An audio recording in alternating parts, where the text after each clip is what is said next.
my books. My latest book called Touch the Sky. I'm an author of non-fiction books. I've written 9 books which are all the inspiring stories of real people who've done amazing things in the areas of entrepreneurship, social entrepreneurship and self-empowerment. And today I'm going to read for you from 2 of my books. My latest book called Touch the Sky, which is the inspiring stories of women from across India who are writing their own destiny. I've got the power to change my world, to speak up, to stand out, leap forward and break out. Give me a football, give me a pen. If I fall down, I will stand up again. So this book is a tribute to the courage and confidence of the Indian woman from Korba to Kashmir. In each personal triumph lies a larger story of boldness, of transformation, of women rising to take their place in the sun. And I'm going to read for you from the very first story in the book, which is called Having a Ball. And it's a story of YUWA girls from the village Hutup in Jharkhand state of India. So what if you are a girl? You still have to do the housework. For Rinki, Kusum, Kiran and Mansi, life was always about doing what they were told. But they did one small thing without asking for permission, and this opened up a whole new world, a world full of possibilities. It all started with a football. There was an American bhaiya, that is an older brother, who came to their village. His name was Franz. He was living in a small village of Jharkhand called Hutup because he wanted to see the real India. Franz used to play football with boys in the evenings and also taught a group of girls and boys English from time to time. I soon realized, says Franz, that the government schools here did not teach the children anything. Franz started a scholarship for 10 boys and girls so they could attend a private school. He also liked to chat with the children in his broken Hindi and understand their life and their problems. One of the girls in the scholarship program was an 11-year-old called Mansi. And Franz asked her one day, "What do you like to do in your free time?" She said, "I like to play football." Franz was surprised. He had never seen any girls playing in the village. When pressed, Mansi admitted, "No, I've never actually played, but I would like to play." So he asked her, "Will you play alone or do you have some friends who can join?" She said, "I will bring my friends." "Okay, then what time should we play?" said Franz. "At 4:30 in the morning," came her reply. The next day before dawn, a ragtag bunch of girls assembled on a makeshift ground. They were in frocks, skirts and old salwars. All of them were barefoot. When Franz signaled to begin the match, the girls ran onto the field with a lot of enthusiasm. They kicked, they screamed, they laughed, tumbled and fell. I had never seen so much enthusiasm from the boys, thought Franz. When Franz organized a football tournament in the village, it was the girls who turned up in large numbers. The boys showed no interest. The boys wanted football jerseys and a fancy ball, but the girls just wanted to play. So Franz decided to form a team and coach these girls. He had absolutely no idea what he was getting into.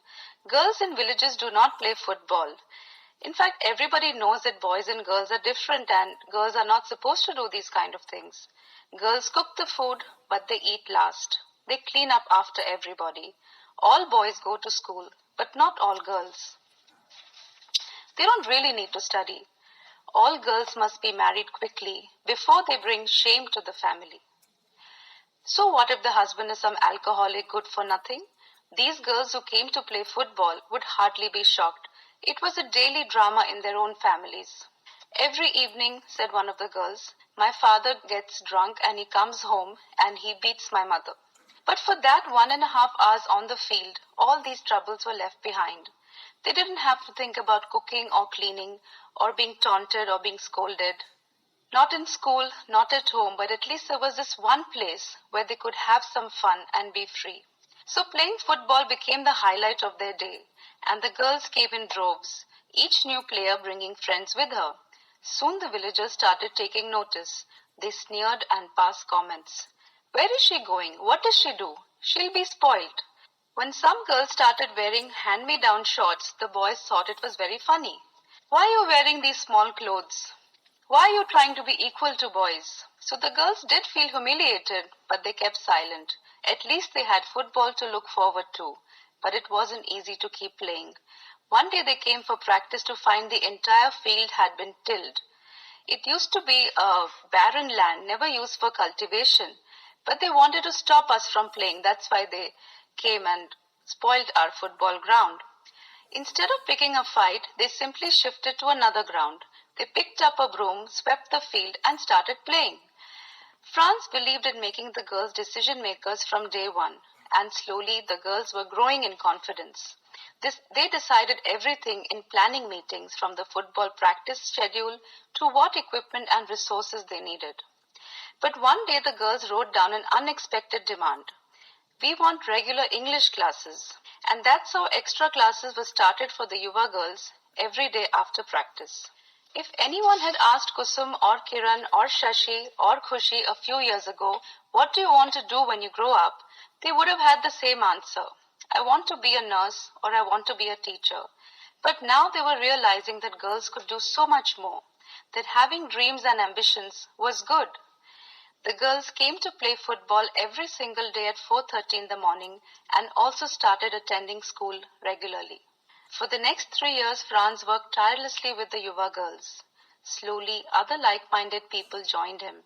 Interns and volunteers from all over the world came to help out for a few months at a time. Each of them played an important role in strengthening Yuwa. Like Anya Gupta, an MBA graduate from MIT, USA, who took over critical administrative work, and Pulkit, an IIT graduate who helped to design brochures and pamphlets for fundraising. Some volunteers also became full-time members of the team. Rose, a young girl from Missouri, USA, came to Yuwa for a brief stint to teach the girls and coach football. She stayed on and is now the Yuwa school principal. Similarly, Niharika Baksla, a postgraduate in computer applications from BIT Mesra, is the child development officer and is like an elder sister to the Yuwa girls. The Yuwa staff knew that the girls had talent and determination. What they desperately needed was a platform to showcase it. So the girls started participating in tournaments, first at the school level, then state level, and finally the national level. In 2013, France decided to enter the Yuwa team for the prestigious Gastes Cup, the all-women under-14 football tournament held every year in Spain, and the Donosti Cup in San Sebastian, Spain. The girls were super excited. This is our chance to go abroad. But how will we decide who will be selected for the team? There were about 100 girls who came to play football regularly, but only 13 would be selected. Franz chose a very unusual way to pick the team. He asked the girls to rank each other on 5 values: positivity, honesty, caring, selflessness, and team unity.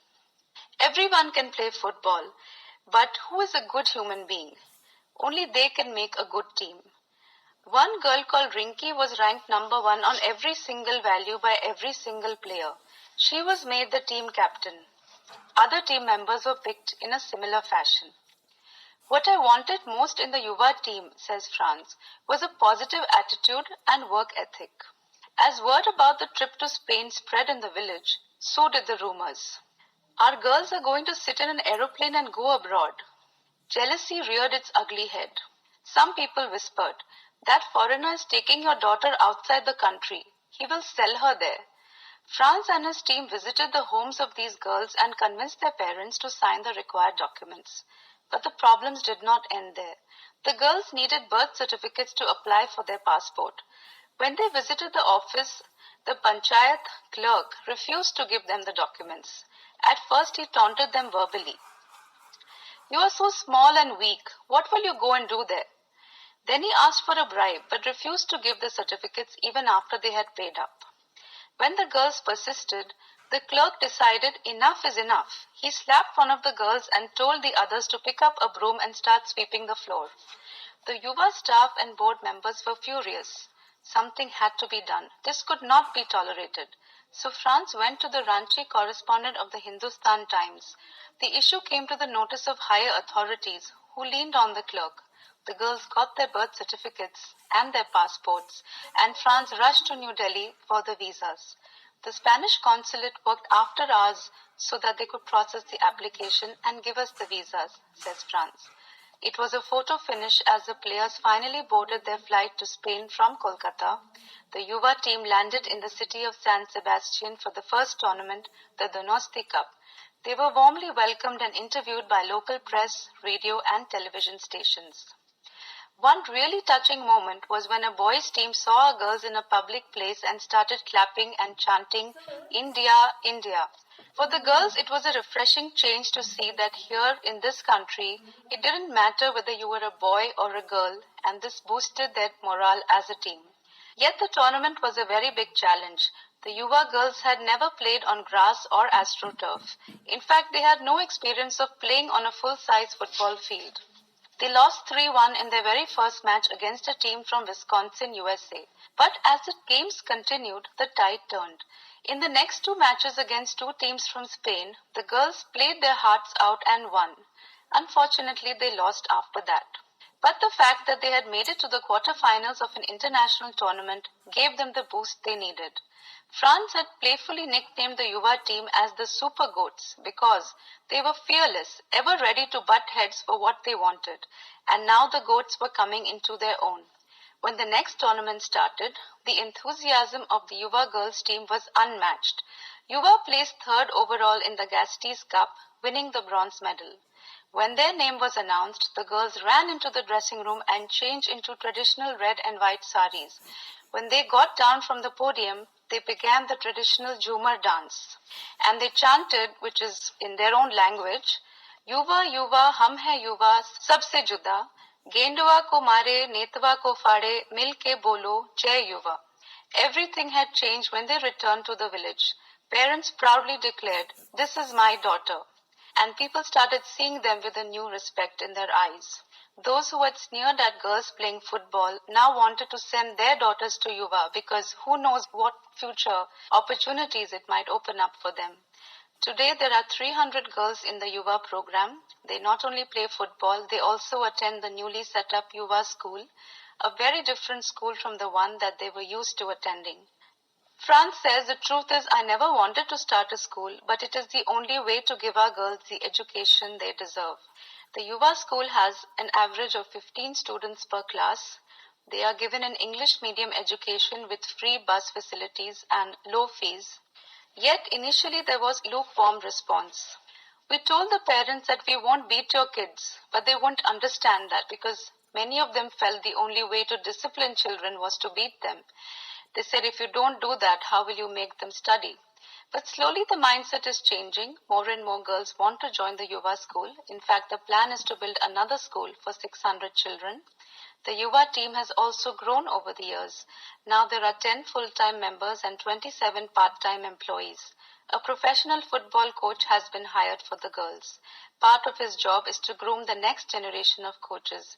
Currently, 20 senior girls and 5 boys act as coaches for Yuwa's junior teams and get paid for this work.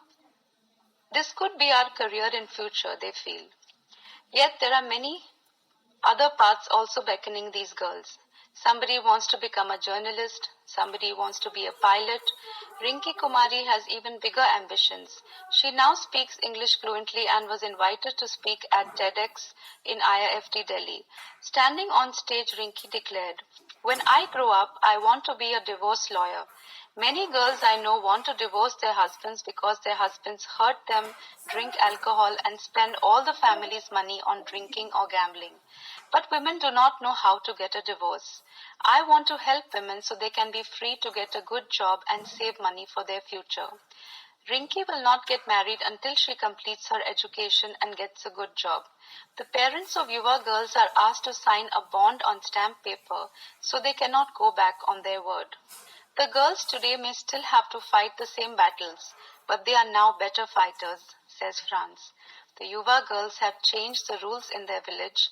Now a bright new generation of girls are unafraid to say, "I have dreams and I am going to make them come true."